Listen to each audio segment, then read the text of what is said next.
तो 13वें अध्याय का महात्म्य आज हम दूसरे पाठ में पढ़ रहे हैं। श्री नारायण जी बोले, हे लक्ष्मी, अब तुम 13वें अध्याय का महात्म्य सुनो। दक्षिण देश में एक ही हरि नामक नगर था। वहाँ एक विभाचारिणी स्त्री रहती थी। एक दिन एक पुरुष ने उसके वचन किया कि मैं अमुक स्थान में तेरे पास आऊंगी, तुम वहाँ चलो।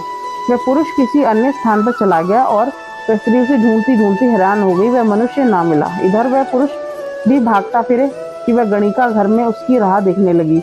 राह देखते देखते सारा दिन व्यतीत हो गया। शाम हुई तब वह गणिका प्रीतम का नाम लेकर पुकारने लगी।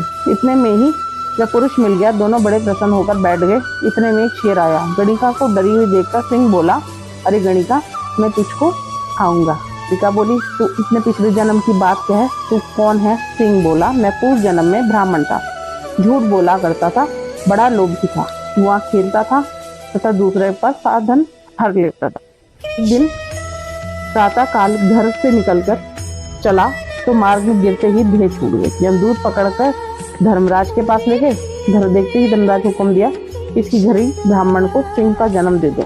ये देह मुझे मिली। हुक्म दिया, जो प्राणी पापी दुराचारी करने वाले हों उनको तू खाया कर। जो साधु वैष्णव हरिभक्त हो उनके पास तू कभी ना जाना। हे गणिका, मुझे धर्मराज की यही आज्ञा है। उनकी आज्ञा पाकर आया हूँ। तू विभाचारिणी गणिका पापिन है, इसीलिए मैं तुझे खाऊंगा। इतना कहकर गणिका को खा लिया। तब यमदूत गणिका को धर्मराज के पास ले गए। धर्मराज ने हुक्म दिया, इसको चांडाली का जन्म दे दो। श्री नारायण जी ने, हे लक्ष्मी, उसे गणिका की देह त्याग चांडालिनी का देह पाया।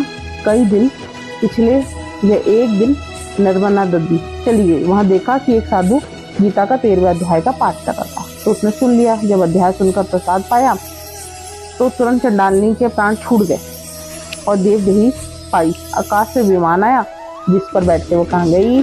बैकुंठ धाम को गई। फिर उसने उस साधु को प्रार्थना की, हे संत जी, गीता एक श्लोक के पाठ का फल उस सिंह के नियमित दे दो, उसका भी उद्धार हो जाएगा। तब उसी संत ने उसे भी पाठ का फल दिया, जिससे तत्काल सिंह का देह छूटी और वो देवदेही पाई। तब दोनों विमान में चढ़कर बैकुंठवासी हो गए और परम धाम को प्राप्त हुए। तो ये था हमारा 13वें अध्याय का महात्म्य। तो अब हम कल पढ़ेंगे अपना 14वां अध्याय। और जो मेरे चैनल पे नए हो ना, सब्सक्राइब जरूर करना। और आज है दशहरा, दशहरा जरूर बनाना। हरि बोल, हरि बोल।